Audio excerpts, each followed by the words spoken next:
नमस्कार मित्रों, मैं अनिल श्रीवास्तव रायपुर से आप सबका अपने चैनल हिंदू धर्म सप्रमाण पे स्वागत करता हूँ।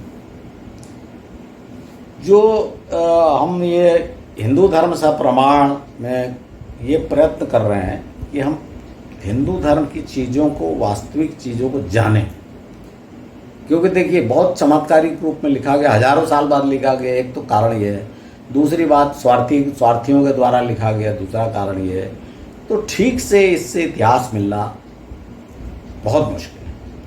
लेकिन समस्या ये है कि इसके अलावा हमारे हाथ में कुछ है भी नहीं। अगर हमको हिंदुओं का इतिहास, भारतवर्ष का प्राचीन इतिहास, जिसको बड़े अंग्रेजी दान लोग जिसको प्री हिस्ट्री कहते हैं, और हमने भी बोलना शुरू कर दिया प्राग इतिहास, उसको अगर जानना हो तो पुराण ही हमारे पास एक आसरा है। थोड़ा बहुत उपनिषद में है, और उपनिषद थोड़ा दर्शन शास्त्र ज़्यादा है। कहानी जो है, इतिहास, वो पुराण ही। तो इसमें और वास्तविकता धरातल पे क्या है, ये दोनों से निकाल कर मैं प्रयत्न कर रहा हूँ कि आपके सामने कुछ बातें ला सकूं जो आपको जानकारी में पंडित लोग नहीं देते, दे भी नहीं सकते, क्योंकि वो इस तरह से स्टडी करते नहीं, ना वो मेरे समान घूमा है। समस्या देखिए क्या है कि घूमते बहुत लोग हैं, मुझसे ज़्यादा भी घूमे होंगे, और पढ़ते भी बहुत लोग हैं, मुझसे ज़्यादा पढ़े होंगे। लेकिन ऐसे लोग कम होते हैं जो पढ़े बहुत ज़्यादा हैं और घूमे बहुत ज़्यादा हैं।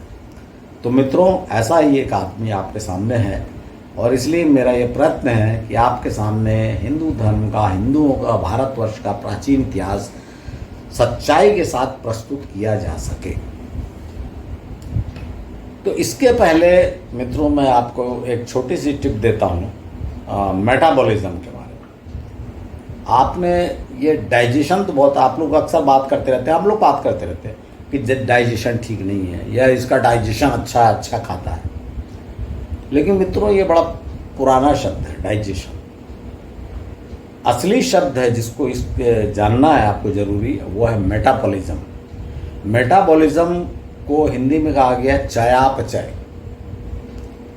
अर्थात जो भोजन आप ले रहे हैं वो एक तो जब लेना, पचना, स्टमक में जाना, फिर इंटेस्टाइन, आंतड़ियों में जाना, फिर बाहर निकलना, एक क्रिया तो ये हो गई। दूसरा, आंतड़ियों में जब इनको एब्जॉर्ब होता है, जो भी जो कार्बोहाइड्रेट्स है, ये सब शुगर में जब चेंज होते हैं, ग्लूकोज में, तो जो एब्जॉर्ब होते हैं और इसको सेल्स तक पहुंचना और इनका ऊर्जा में परिवर्तन होना, ये असली पॉइंट है मेटाबॉलिज्म का। क्योंकि जो जाना और निकलना को तो आप लोग जानते हैं कि भाई नहीं जानेंगे तो आपको तकलीफ देता है, कि जैसे आपको पेट में नहीं पच रहा है, एसिडिटी हो रही है, गैस बन रही है, तो आपको पता है। इसी प्रकार से अगर आप कॉन्स्टिपेशन हो रहा है तो आपको पता है। लेकिन ज़्यादा इम्पॉर्टेंट चीज़ ये है कि जब ये खाना पचने के बाद इंटेस्टाइन में जाता है और वहाँ पर छोटे छोटे स्पाइक्स जैसे निकले रहते हैं, उनसे वो इसके जो जितने तत्व होते हैं भोजन के, वो वहाँ से सोखे जाते हैं, और फिर वो ब्लड में मिलते हैं, आपके रक्त में मिलेंगे और रक्त से सब जगह जाएंगे। तो ये क्रिया जब होती है, और सेल्स में एनर्जी, आपको देखिए हमारे शरीर का सबसे छोटा अंग क्या है? सेल्स। और सेल्स कैसे बना रहता है? मोस्टली प्रोटीन से बना रहता है। प्रोटीन मतलब एमिनो एसिड्स है। तो जब ये सेल्स में जाता है तब आपको एनर्जी मिलती है, आपको इम्यूनिटी मिलती है, जो भी शरीर का काम है वो सब जब सेल्स में ये एनर्जी जाती है तभी एनर्जी में कन्वर्ट होती है। तो यहाँ पर क्या होता है कि लोगों को, जैसे अब डायबिटीज़ होती है, डायबिटीज़ है क्या, लोग समझते नहीं, बोले डायबिटीज़ हो गई, हमको सोचते हैं कोई बीमारी हो गई बाहर का, जैसे डेंगू मलेरिया हो गया। ऐसा नहीं है। एक्चुअली में क्या होता है कि जब आपका जो शरीर में आपने मेटाबॉलिज्म क्या होता है, पचने के बाद आपको ग्लूकोज में कन्वर्ट हुआ और ब्लड में गया, ब्लड से गया, और ये ग्लूकोज जो इंसुलिन जो आपको पैंक्रियास से पैदा होता है, उससे जाके आपको इंसुलिन, आप समझ लीजिए की है सेल्स में ग्लूकोज के जाने की, तो की से दरवाज़ा खुलता है। तो जब ये इंसुलिन जाती है, पर्याप्त मात्रा में जितना ग्लूकोज है, पर्याप्त ग्लूकोज है, उसके लिए पर्याप्त इंसुलिन बनाया और वो चली गई, दरवाज़ा खुला, इंसुलिन अंदर, ग्लूकोज अंदर चला गया सेल्स में, सेल्स को एनर्जी मिल गई। ये मेटाबॉलिज्म होता क्या है, यदि आप ज़्यादा खाएं देखिए पच रहा है आपको, डाइजेशन आप बोलते हैं ना, इसलिए बता रहा हूँ, डाइजेशन ठीक है, खाना अच्छा पच गया और आपको एब्जॉर्ब भी हो गया, पेट भी साफ है और अतड़ियों में सोख भी लिया गया, तो होता क्या है कि इसका मतलब ब्लड में आपको ग्लूकोज बढ़ जाएगा। तो जब ब्लड में ग्लूकोज बढ़ जाएगा तो ये जाएगा सेल्स में, पर अगर सेल्स में ऑलरेडी पर्याप्त मात्रा में है, उसको जरूरत नहीं है ग्लूकोज की। क्यों जरूरत नहीं है? दो कारणों से हो सकता है ऐसा। पहला कि आप उतने एक्टिव नहीं हैं, आप शारीरिक श्रम नहीं कर रहे हैं उतना। भाई शारीरिक श्रम में एनर्जी खर्च होती है, तो शारीरिक श्रम उतना नहीं कर रहे हैं तो आपको जरूरत, सेल्स की जरूरत नहीं रहेगी, तो सेल्स खुलेंगे नहीं। इसको कहा जाता है इंसुलिन रेजिस्टेंस, मतलब इंसुलिन उसको नहीं खोल पा रहा, की से ताला नहीं खुल रहा। तो इसके और दूसरा कारण होता है कि ग्लूकोज अत्यधिक ज़्यादा ग्लूकोज होना, कि भाई जितना उसको चाहिए, जैसे आप श्रम भी कर रहे हो और उसको ग्लूकोज जितना चाहिए उतना सेल्स को मिल गया तो वो नहीं लेगा।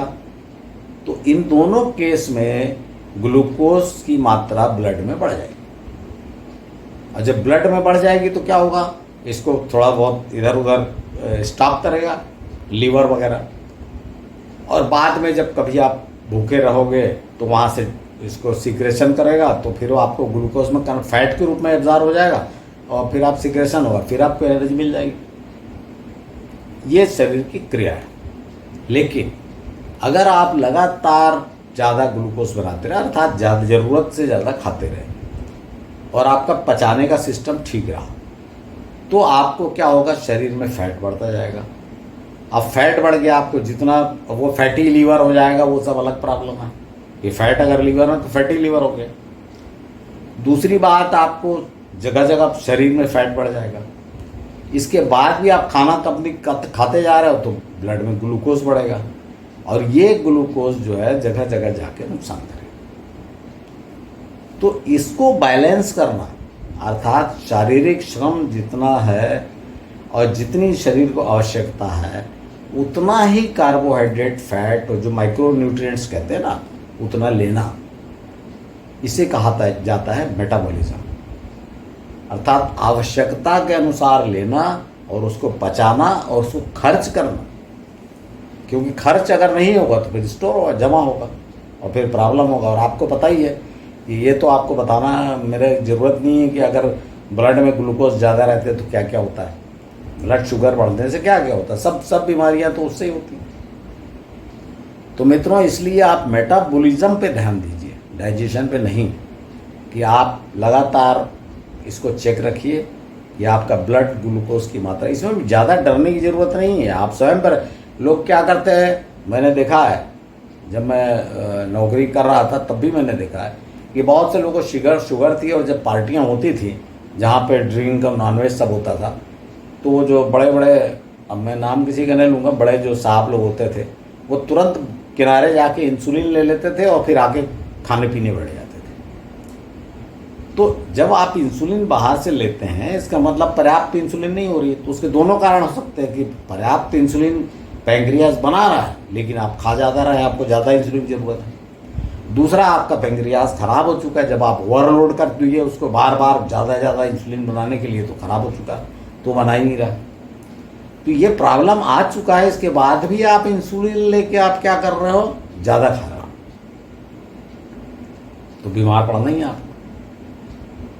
तो आप मेटाबॉलिज्म को और अच्छे से समझिए कि मेटाबॉलिज्म क्या होता है, और मेटाबॉलिज्म को ठीक रखने की कोशिश करिए। बस इतना ही मुझको कहना है। अब आइए हम आज के अपने विषय पे फोकस करते हैं। मित्रों, अभी हम रुद्रों के बारे में चर्चा कर रहे थे। पिछले एपिसोड मैंने आपको पशुपति के बारे में बताया था, रुद्र के बारे में। आज मैं जिन रुद्र की चर्चा करूंगा उन्हें पिनाक पाणी या पिनाकी कहा गया है। देखिए, अभी अगर आपको कहा जाए भगवान शिव, मैं कहूँ तो आपके सामने तुरंत एक त्रिशूल लिए हुए, त्रिशूलधारी व्यक्ति का चित्र बन जाएगा। लेकिन जैसा कि मैंने शुरू में बताया था कि हर एक रुद्र का अलग अलग व्यक्तित्व रहा है। तो ये जो है, जिन रुद्र की मैं चर्चा कर रहा हूँ, इनका शस्त्र था धनुष, जिसे पिनाक कहा गया है, पिनाक। और पिनाक पाणी का अर्थ होता है, पाणी मतलब जानते हैं ना, पाणी ग्रहण, हाथ पकड़ना, हाथ ग्रहण करना। तो पिनाक पाणी मतलब जिसके हाथ में पिनाक धनुष हो, ये उनका नाम है। इन्हें पिनाकी भी कहा गया इसी कारण। तो इन पिनाकी का जो वर्णन आता है पुराणों में, शिव पुराण में भी है, वो आता है त्रिपुरासुर के संहार। अब त्रिपुरासुर जो थे वो कौन थे? तो ये जो तारकाक्ष और ये सब 3 पुत्र थे, ये किसके? तारकासुर के। तारकासुर का मैं बाद में वर्णन करूंगा। ये तारकासुर का वध जो है, जो रुद्र के पुत्र थे, भगवान शंकर के पुत्र जो थे, स्वामी कार्तिकेय, कुमार कार्तिकेय, उनका नाम कुमार रखा गया था, कुमार कहा गया। वो कृतिकाओं ने पालन किया था, 6 कृतिकाओं ने, इसलिए उनको कार्तिकेय कहा गया। तो कार्तिकेय ने देवताओं का सेनापति रहते हुए तारकासुर का वध किया था। वो मैं आपको जब थोड़ा पुत्रों का वर्णन करूंगा तब मैं बताऊंगा, अभी तो रुद्र की चर्चा चल रही है। तो ये जो तारकासुर के 3 पुत्र थे, तारकाक्ष और इस तरह से जो लिखा हुआ है, तो इन्होंने अपने, जब पिता मारे गए तो इन्होंने दूर जाके अपने 3 पुर बसाए।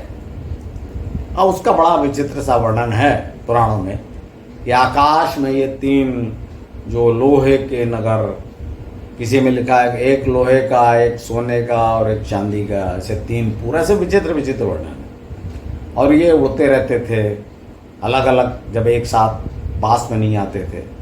तो भगवान शिव ने भगवान गणेश की पूजा की। देखिए मैं आपको सीधे सीधे शिव पुराण बता रहा हूँ। तो भगवान गणेश की पूजा की और भगवान गणेश की कृपा से तीनों एक साथ आ गए, तीनों पुर। और उसी समय भगवान शंकर ने, भगवान शिव ने बाण चलाया और एक ही बाण से तीनों का भी ध्वंस कर दिया, क्योंकि वो पास आ गए। तो ये त्रिपुरासुर वध की कहानी है और तीनों उसमें जल के भस्म हो गए। फिर वो आगे है कि वो तीनों ने हाथ जोड़े, प्रभु गलती हो गई, वो तो पूरा वर्णन रहता ही है। लेकिन यहाँ मैं आपको जो चीज़ बता रहा हूँ, जो बताना है कि पिनाक पाणी में, कि भाई ये जगह कहाँ है। और ये देखिए, अब ये जो मैंने आपको बताया वो तो अभी तक जो बताया वो तो आप शिव पुराण पढ़ लेंगे, लेकिन मैं अब आपको जो बता रहा हूँ उसको ध्यान से सुनिए। भाई ये 3 पुर बसाए, ये कहाँ, आज वो स्थान कौन सा है? मित्रों होता क्या ना, प्रदेश का नाम मैं आपको बताता चल रहा हूँ लगातार, जगहों के नाम, कि देखिए कैसे वो नाम पड़े, कैसे हुआ। भाई ये संबंध जोड़ना इसी से आप एक्सट्रैक्ट कर सकते हैं, क्योंकि पुराणों में तो घटना थोड़ी सी दे दी, बाकी चमत्कार हैं और जगह वगह तो लिखी नहीं है। तो मित्रों भारत में एक छोटा सा राज्य है, उसका नाम है त्रिपुरा। जो त्रिपुरा राज्य है यही इससे मेल खाता है। और इसमें सबसे बड़ी बात यह है कि इसलिए नहीं कि सिर्फ इस कारण से कि भाई त्रिपुर है या त्रिपुरासुर है इसलिए त्रिपुरा, इसमें एक और है जो देवी, जो कहना चाहिए जो पिनाक पाणी थे उनकी पत्नी। एक देवी होता क्या ना, हमको जो कथावाचक और ब्राह्मण पंडित सिखाते रहते हैं सब देवियों के रूप है, एक ही देवियां हैं, तो हम इतिहास को नहीं समझ पाते। और मैं यही इतिहास ढूंढने का प्रयास कर रहा हूँ, और जो भी अधकचरा जैसा भी मैंने ढूंढा आपके सामने रख रहा हूँ। तो एक देवी हैं, उनका नाम है त्रिपुर सुंदरी, यह आपने देखा होगा। और एक तो जो शंकराचार्य थे पिछले द्वारका पीठ के, तो जो जिनका स्वर्गवास हो गया, उनकी इष्ट देवी थी त्रिपुर सुंदरी। और वे जगह जगह स्फटिक की ये त्रिपुर सुंदरी की मूर्तियां स्थापित किया करते थे। रायपुर में भी है त्रिपुर सुंदरी मंदिर। तो त्रिपुर सुंदरी, इसका सीधा सा अर्थ है कि पिनाक पाणी ने त्रिपुरासुर, तीनों असुरों को मारने के बाद जब उस जगह पे कब्जा किया, तो वो उपहार में, या ऐसा कहना चाहिए वहाँ की अधीश्वरी अपनी पत्नी को बना दिया, इसलिए वे त्रिपुर सुंदरी कहलाई। आपको बड़ा गप लग रहा होगा, लेकिन भाई आप देखिए, मैं तो ज़मीनों के जगह को नाम और सब लेके बता रहा हूँ। आप तो शिव पुराण पढ़िए, अगर आपको मेरी बात गप लग रही है तो शिव पुराण आपको क्या लगेगा पता नहीं। लेकिन जो रुद्रों को ढूंढने का और कोई तरीका नहीं है। देखिए, मैंने आपको कहानी से, जगह से, ये सबसे आपको ढूंढ के बताया कि पिनाक पाणी या पिनाकी कौन से रुद्र थे जिन्होंने त्रिपुरासुर, 3 असुरों का, जो तारकासुर के बेटे थे, उनका संहार करके आज का जो त्रिपुरा राज्य है वहाँ पे अपना शासन जमाया और वहाँ की अधीश्वरी अपनी पत्नी त्रिपुर सुंदरी को बनाया। तो मित्रों, ये एक रुद्र हो गए। अब आज एक और रुद्र जिनका नाम पता नहीं लग पा रहा, हालांकि उसमें जो पशुपति का वर्णन है उनके साथ ही उनका भी वर्णन है, लेकिन उसमें बड़ी दिलचस्प कहानी कि मैं आपको जैसे अभी त्रिपुरा राज्य का बताया, इसके पहले नेपाल का बताया था, काशी का बताया, तो एक और राज्य का वर्णन है, इसलिए मैं आपको ये वाली बात भी बता देता हूँ। देखिए, एक शिव पुराण में बड़ी एक अद्भुत कहानी है और चमत्कारिक कहानी। जैसे सभी कहानियाँ चमत्कारिक हैं, पर है एक चमत्कारिक कहानी कि अभी हम शिव अगर एक, जो लोग एक मानते हैं कि शिव एक ही थे, तो उनके 2 पुत्र आप मानते हैं, गणेश और कार्तिकेय, लेकिन अनेक पुत्रों का वर्णन है इसमें। वो धीरे धीरे मैं आपको बताता चलूँगा जितना संभव हो सके, क्योंकि मैं कोई आखिर मैं वहीं से बताऊंगा, कोई बड़ा दावा तो करूँगा नहीं। तो एक भगवान शिव का इसमें ऐसा वर्णन है कि भगवान शिव जब अपनी पत्नी पार्वती के साथ विहार कर रहे थे तो लज्जावश पार्वती ने अपने आँख पर हाथ हथेली रख ली, आँख बंद कर ली। तो जब वो प्रेग्नेंट हुई तो जो बालक ने जन्म लिया वो अंधा था। तो उन्होंने भगवान शिव से पूछा कि भाई ये बालक अंधा कैसे हो गया? तो भगवान शिव ने कहा कि तुम्हारे कारण है, तुमने ही जो बीजारोपण के समय, गर्भाधान के समय तुमने अपनी आंखों पे हथेली रख ली थी, ऐसा वर्णन है। अब देखिए किस तरह का, मैं तो आपको पुराण में कोई पुराण की बुराइयां बताने के लिए तो बैठा नहीं हूँ, मैं तो इतिहास ढूंढ रहा हूँ। और ऐसे ढूंढने चलेंगे तो वो बताया, जैसे एक्स मुस्लिम्स हैं वो बताते रहते हैं कुरान शरीफ में और हदीस में क्या है फलाना, तो मेरा ऐसा कोई उद्देश्य नहीं है, मैं तो सीधा सीधा इतिहास ढूंढ रहा हूँ। तो लेकिन इधर भी कोई कम नहीं है, मैं ये बता रहा हूँ पुराणों में, अगर आप पुराण से उदाहरण देना शुरू करेंगे। लेकिन मैंने ये बात आपको इसलिए बताई क्योंकि अंधकासुर का आगे वर्णन करना है ना, तो आप पूछेंगे अंधकासुर कौन था? अंधक कौन था? अंधक असुर, उसको मिला के अंधकासुर कहा गया। ये कौन था, इसलिए मैंने आपको एक कहानी बना दी। पुराण के, शिव पुराण के अनुसार अंधकासुर शिव का पुत्र था। आगे इसमें लिखा हुआ है कि जब हिरण्याक्ष, आपको पता है हिरण्याक्ष कौन था? हिरण्यकशिपु का छोटा भाई। हिरण्याक्ष जब एक बार उसका कोई पुत्र नहीं था, उसने भगवान शिव की बड़ी तपस्या की, तो भगवान शिव प्रसन्न हुए, उससे पूछे तुम्हें क्या चाहिए? तो उसने कहा मुझे पुत्र चाहिए, शक्तिशाली पुत्र जो मेरे बाद मेरा राज्य संभाल सके। तो शिव ने कहा कि भाई तुम्हारी किस्मत में नहीं है पुत्र, लेकिन तुम मेरा ये पुत्र बहुत शक्तिशाली है, तुम इसको ले जाओ, इसको अपना पुत्र बना लो, पालो। तो हिरण्याक्ष बड़े प्रसन्नता पूर्वक उसको ले गया। किसको? अंधक। अब शिव पुराण के वर्णन के अनुसार अंधक कौन है? भगवान शिव का पुत्र। तो हिरण्याक्ष ले गया। आगे की कहानी देखिए, आप श्लोक भी मैं डालता जा रहा हूं, देखते चलिए। आगे कहानी है, और ये आपको पता है विष्णु के अवतार में, वराह अवतार में मैंने आपको बताया है कि हिरण्याक्ष जो है पृथ्वी को रसातल में ले गया। फिर भगवान विष्णु ने वराह रूप धारण किया और उसको मारकर वहाँ से उन्होंने वेदों को बचाया। इस तरह से आप देखेंगे विष्णु पुराण वगैरह में ऐसे वर्णन है। शिव पुराण में भी लिखा हुआ है, शिव पुराण में ये लिखा हुआ है कि जब वराह वराह ने इनको मार दिया हिरण्याक्ष को, जब हिरण्याक्ष रसातल में ले गया, तो वराह ने इनको मारने के बाद हिरण्याक्ष को मारने के बाद हिरण्याक्ष के पुत्र अंधक को वहां का राज सिंहासन सौंप दिया। ये यहां तक आप पढ़ सकते हैं शिव पुराण। अब आइए, अब यहां तक तो हमारा कोई रोल नहीं है।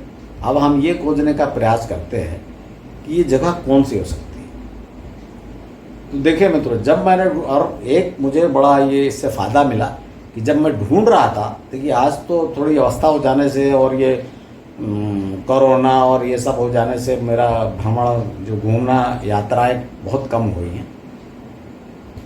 फिर भी जब मैं 10-12 साल लगातार घूमा हूँ, देशाटन किया मैंने, तो उस समय मैंने कई जगह देखी और जो मेरे दिमाग में रह गई याद।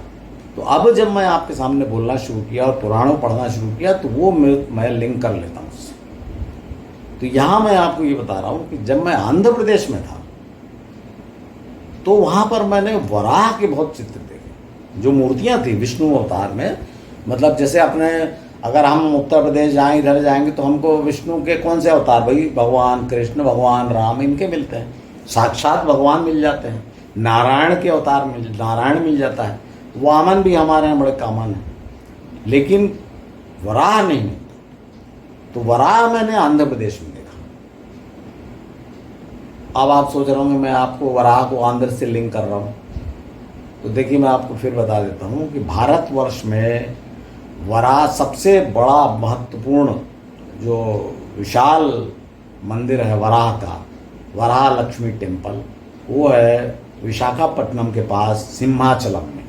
और ये आपको भी पता होगा, बहुत ही प्रसिद्ध तीर्थ स्थान है हिंदुओं का है सिंहाचलम। तो यहाँ पर है वराह मंदिर। तो ये तो हो गई बात। अब प्रॉब्लम ये है कि जो दूसरे, भाई और कहीं से कंफर्मेशन चाहिए ना, और भी जगहों पे मैंने देखा वराह, ऐसा नहीं है आपको एक सबसे बड़ा बता दिया, पर वराह मंदिरों में बहुत आया थे आंध्र में, मैं आपको ये बता रहा हूँ। अब इसको दूसरा अगर आप और कुछ खोजना चाहेंगे, भाई कोई और लिंक है क्या, जैसे मैंने आपको काठमांडू का बताया, गंडकी का बताया था, तुलसी विवाह वाले शालीग्राम गंडकी, ये सब, वैसे ही यहाँ और कोई, तो एक उसका कारण देखिए कि हिरण्याक्ष के बाद राजा कौन हुआ था, अंधक, और आज उस क्षेत्र का नाम क्या है, आंध्र प्रदेश। अब आपको लगेगा मैं कहीं की ईंट कहीं का रोड़ा जोड़े जा रहा हूँ, मैं भी कोई दावा नहीं कर सकता कि मैं बड़ा सत्य बता रहा हूँ, लेकिन आपके पास कोई और अल्टरनेटिव तो आप बताइए कि आंध्र प्रदेश को आंध्र प्रदेश क्यों कहा जाता है। देखिए मित्रों, ये आंध्र प्रदेश वालों को भी नहीं पता होगा। मैं आपको यहाँ से यहाँ जोड़ के कि अंधक वहाँ का राजा था और इसीलिए उसको आंध्र प्रदेश, और ये कोई नई बात, आज की बात नहीं है। ये श्रीमद् भागवत में श्री कृष्ण का, जब श्री कृष्ण बलराम को जब मल्ल युद्ध के लिए उतरे थे कंस के अखाड़े में, तो वहाँ आंध्र के पहलवानों से उनका सामना हुआ था। ये श्रीमद् भागवत है वर्णन, अर्थात ये बड़ा प्राचीन है, ये सीधी बात है कि पहले की बात है ये। तो ये तो वराह अवतार वाली घटना तो पहले की है। ये आपको अवतारों का मैंने बताया था, श्री कृष्ण तो बहुत बात आखिरी समझ लीजिए कि उनके बाद तो भगवान ऋषभदेव और भगवान बुद्ध हैं, तो इसलिए बहुत पहले घटना है। तो मित्रों, ये मैंने आज आपको जो दो बताया, एक पिनाकी के बारे में जो रुद्र थे, और दूसरा जो बताया स्पष्ट नहीं है, इसमें शंकर का ही लिखा हुआ है, शंकर पार्वती। शंकर पार्वती कैसा हुआ, वो अंधे निकल गए थे तो भगवान शिव ने उसको हिरण्याक्ष को दे दिया, और बाद में इसी अंधकासुर का वध भगवान शिव ने ही किया। तो बहुत संभव है कि वध जो किया हो वो दूसरे रूप में। फिर उसमें कहानी है कि अंधक जो है बड़ा बलशाली हो गया, बहुत उपद्रव करने लगा। फिर वो सब देवी देवता गए भगवान शिव के पास और भगवान शिव ने अंधक को मारा। तो एक बात तो निश्चित है कि भगवान शिव जो थे, मतलब जो जिन्होंने अपने पुत्र को दिया होगा, उनको पता होगा कि ये मेरा पुत्र है। तो जो मारने वाला जो रुद्र है वो तो नहीं होगा, लेकिन इसमें कोई स्पष्ट वर्णन नहीं है, इसलिए मैं आपको इसको बता नहीं सकता। लेकिन इस कहानी को इसलिए बताया कि भाई ये अंधक को भी एक रुद्र ने मारा था, और वो अंधक कौन था ये बताया, वराह कहाँ है ये बताया। क्योंकि देखिए जो अवतार हुए हैं सब एक जगह, ऐसा लगता है कि एक शहर में सब अवतार हुए, अलग अलग, चाहे रुद्र हों, चाहे भगवान विष्णु के अवतार हों, ये सब अलग अलग स्थान हैं। तो अभी जो हम जब इतिहास सर्च कर रहे हैं तो हमको इतिहास बताना पड़ेगा, जगह बतानी पड़ेगी, काल बताना पड़ेगा।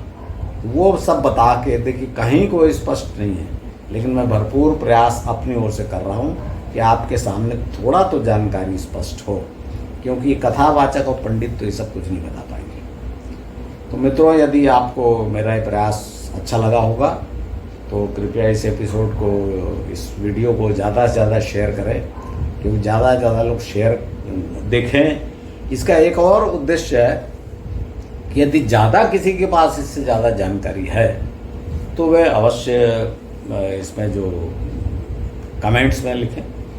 लेकिन मैंने देखा बहुत से लोग कमेंट में फिर वही पुराण वाली बात पूछने लगते हैं, तो ये फिर गड़बड़ है। आपको नई चीज़ आपकी जानकारी में हो तो आप अवश्य बताएं, क्योंकि मैं ये दावा तो करता नहीं कि आंध्र में जितनी लोक गाथाएँ, जन गाथाएँ मैं सब जानता हूँ।